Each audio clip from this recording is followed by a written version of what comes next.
What is up, guys? Welcome back to a brand new video. We're here still in Bahrain for episode 2 of this F1 2020 career mode. We had the feature race last episode. If you missed that, do go check it out. It was heartbreaking, to say the least. Absolutely heartbreaking for myself. So if you want to see what happened and why we're starting, I believe, P17 this race, then that is a good reason to go do that. But nonetheless, we're here still in Bahrain, hopefully going to get some points on the board. We looked really good for the 27 points yesterday, you know, the race win and the fastest lap, but obviously having the issues we had with our gearbox, hopefully we won't have today, judging from the fact that the race is shorter and we have to go a little bit further, a little bit harder on our gearbox. That's the aim. But looking at this, oh, we need to make a pit stop. Fun fact, the practice programs actually messed it up. So that was the first problem with this race. So practice programs, choose a second tyre. Second problem, I did this. I skipped the formation lap because I was obviously gutted about the first thing. Now, if you thought the start for the first race was bad, look at this.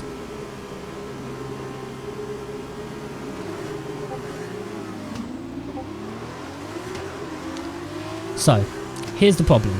I realised, not after this, after the sprint race in Baku, you have to do the formation laps, but here we are diving around everyone into turn 1. So we've actually made a fantastic lunge into turn 3. So I'm actually impressed that I've managed to somehow have a horrific start and now be fighting Tatiana Calderon into turn 4 for what is now P11.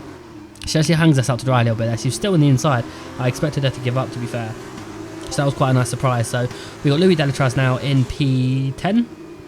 We have made an absolute amazing start. We're still on lap 1. Delatraz is here. He's easy pickings. We're going to go down the inside, slam it on the brakes just to get the car slowed down.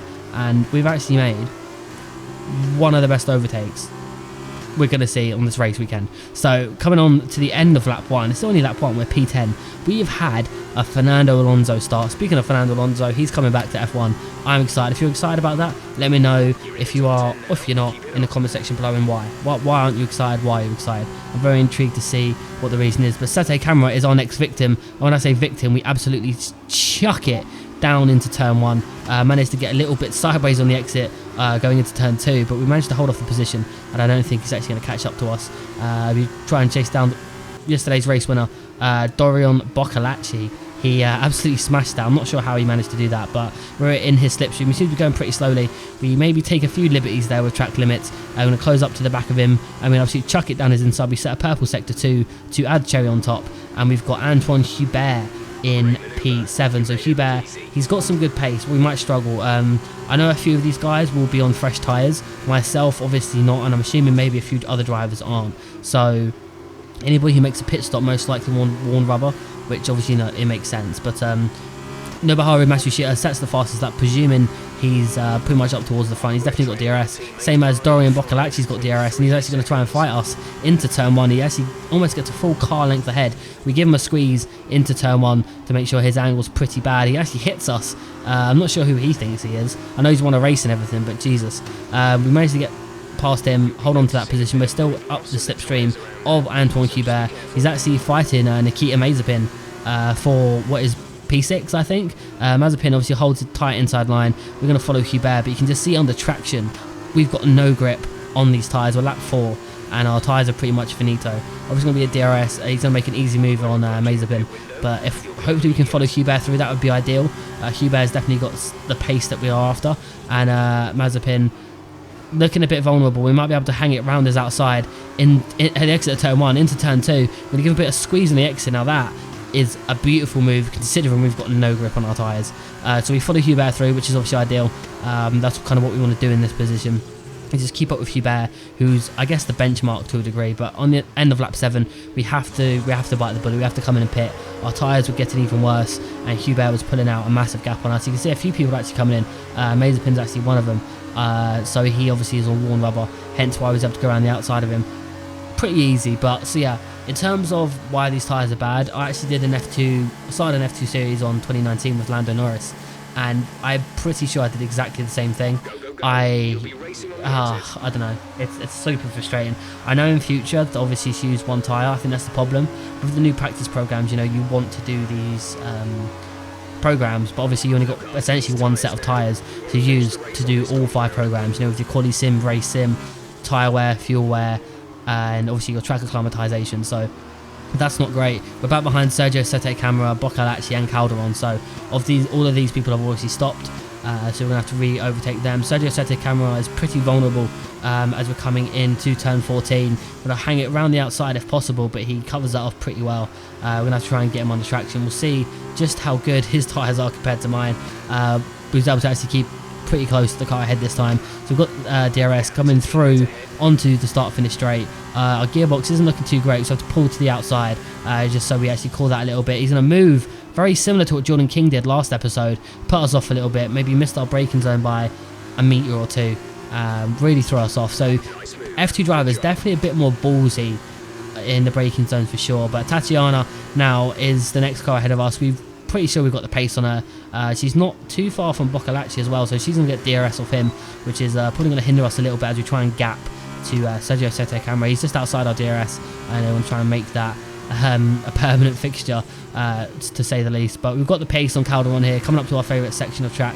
You can see we've got so much better traction out of that corner, and we're going to be side by side through this corner. She backs out of it. We almost lose it on the curb a little bit. I kind of had to counter steer just to get away from that. We actually set a purple sector too, so even with these old tyres, we've actually got quite an abundance of pace. And obviously, hopefully, if we can stick to the back of Boccolacci, get the DRS down the start finish straight, and maybe even take the fastest lap. It's redundant at this point because obviously you have to be in the points to get the fastest lap. Hubert's out the session, so Hubert I know was up there. I think he was P6, P5, so he's lost a pretty good point. So we do snag the fastest lap, 41.9, which isn't too far off the pace of last year's sprint race fastest lap. We absolutely smashed the feature race as we go for an insane dive bomb on Dorian Boccolacci, but we somehow managed to pull it off.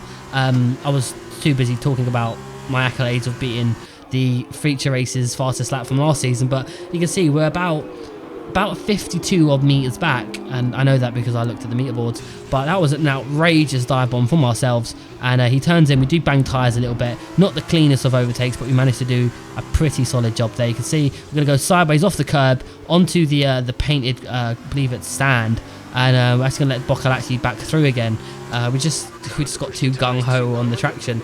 Definitely a little bit dissimilar to what was normally happening. We've got a car pulled off. Boccolacci is just not bothered taking the corner, so that allows Calderon actually to move up a position. But speaking of that, we're on to lap 12. Obviously, there's no other cars ahead of us. I believe Aitken did pit as well, so Aitken was kind of the best we could get. Mick Schumacher, our teammate, has finally got a race win so early on in the season as well. But just like earlier, we're going to lose the back end a little bit, fishtail, and that's going to allow Calderon through.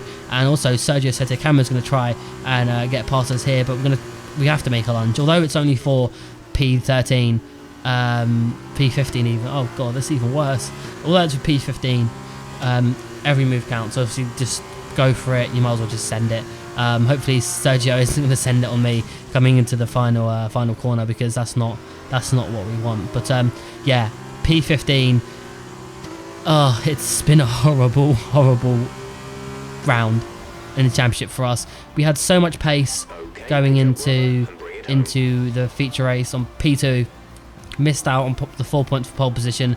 Got the fastest lap. Looked good for the race wing, and then finishing essentially last. This race finishing pretty much last again with the fastest lap, but no points. Wow, you're out the points with the fastest lap. But Prema are celebrating. Mick has done the job here and got a race win on the board for Prema as well as some points. I'm pretty sure he's going to be carrying us the way it's going. But yeah, it's disappointing to leave Bahrain with 0 points on the board at all, given that we've obviously got some pretty handy pace around here. And given obviously we started from the back, and then obviously given that Jordan King, of all people, got driver of the day, which I think is rightfully deserved given the fact that he's actually on the podium in third place. It just shows he deserves it. Luca Giotto P2, our man, our teammate Mick Schumacher in P1. So yeah, that's not a good look for me, as my teammate getting a race win in Formula 2. So we're going to have to buck our ideas up. Hopefully we'll come back even better for Baku. There's a lot of B's in that sentence if you replay it. But yeah, I hope you enjoyed this video. If you have, please do slap a like on it, guys. It helps me out massively. If you're new on there, please do subscribe for some more Formula 1 content. And I'll see you for the first race in Baku. That'll be episode 3. That'll be coming out soon. Till then, guys, take care. Bye-bye.